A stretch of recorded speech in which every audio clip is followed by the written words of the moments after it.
So by now, you should be breathing through the nose, breathing into lower parts of your lungs with your ribs as a guide, and starting to comfortably slow down your breathing.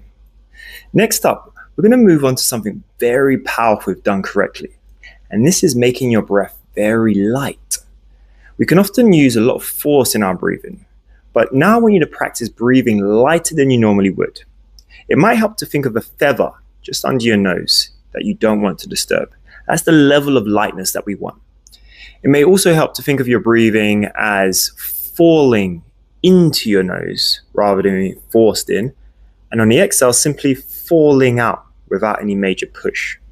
You can even place your index finger under your nose to just check how light you can make your breathing. So go at your own pace here, and when dealing with the nervous system and with our breath, we don't want to push ourselves to a point of discomfort. Okay, if you need to gasp air while doing it, you've pushed too far.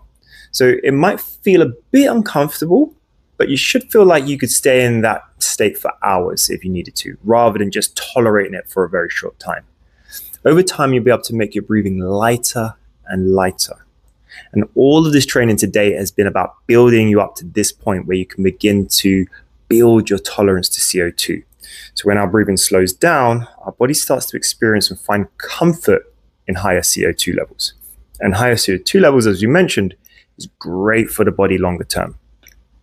So most people think like about oxygen is that, I just need to get as much in as possible, right? But the fact is we already have like over 95 to 98% of oxygen already in us, right?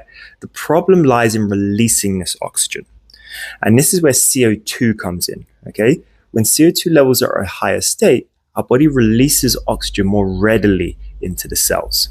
So let's start to begin to lighten the breathing in a safe and controlled way during your training.